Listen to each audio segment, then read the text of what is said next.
हुए हैं। अगर वे 1 घंटे के भीतर सभी भागने में सफल हो जाते हैं तो उन्हें 10,000 का इनाम मिलेगा। लेकिन भागने का रास्ता दोहराया नहीं जा सकता और नंगी दीवारों पर बिना सहारे चढ़ना लगभग असंभव है। कुछ लोगों ने पहले आसपास के भूभाग का एक चक्कर लगाया और पाया कि एक जगह पर कोण में कुछ ढलान है, लेकिन इतनी खड़ी दीवार पर पैर जमाना भी बहुत मुश्किल है। अच्छी बात यह है कि जलाशय में कई उपकरण हैं जो अद्भुत प्रभाव डाल सकते हैं। अकुन ने एक परित्यक्त रेलिंग उठाई और उसे अपने पैरों के नीचे रखा, लेकिन इसके बावजूद ऊंची दीवार से अभी भी काफी दूरी थी। इसलिए उसने अपने साथियों को दूसरी रेलिंग लाने के लिए कहा ताकि उसे दीवार पर सीढ़ी की तरह चढ़ने के लिए लगाया जा सके। हालांकि इस तरह की संरचना स्थिर नहीं थी और कोई भी जोखिम उठाने की हिम्मत नहीं कर सका, इसलिए वे लोग जलाशय में कुछ और उपयोगी चीजें खोजने लगे। इस बीच दाहुआंग उस कोने में लगातार अकेले चढ़ने की कोशिश कर रहा था और सभी ने उसे इस अवास्तविक विचार को छोड़ने के लिए कहा।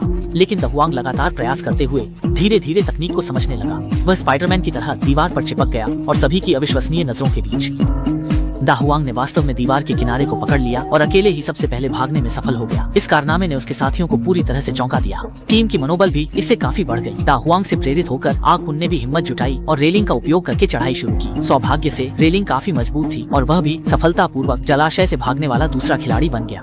इस समय खेल का 20 मिनट बीत चुका था और बाकी 3 साथियों को अलग अलग भागने के रास्ते खोजने की जरूरत थी। शाओ फेन ने तेजी से दौड़ने की कोशिश की, सीधे 3 कदम में ऊपर चढ़ने की, जबकि कुछ दोस्तों ने कोने में पत्थरों का ढेर लगाकर एक ऊंचा स्थान बनाने की योजना बनाई और हुजीगी को लगा कि यह पाइप बहुत उपयोगी हो सकता है। अगर वह जलाशय के बाहर की स्टील पाइप को पकड़ सके तो यह पर्याप्त समर्थन प्रदान कर सकता है। हाथ में पकड़ी पाइप अनियंत्रित होकर इधर उधर हिल रही थी और उसने काफी कोशिश की पर सफल नहीं हुआ। उसने घड़ी पर नजर डाली और पाया कि चुनौती का आधा समय बीत चुका था। हुजीगी ने कई बार कोशिश की, लेकिन अंततः उसने हार मान ली। दूसरी ओर शाओ फेन बार बार प्रयास कर रहा था और उसकी ऊंचाई जो वह प्राप्त कर सकता था वह धीरे धीरे बढ़ती जा रही थी। अनगिनत असफलताओं के बाद शाओ फेन ने अंततः इस अद्भुत कार्य को पूरा किया और जलाशय से बच निकलने वाला तीसरा खिलाड़ी बन गया।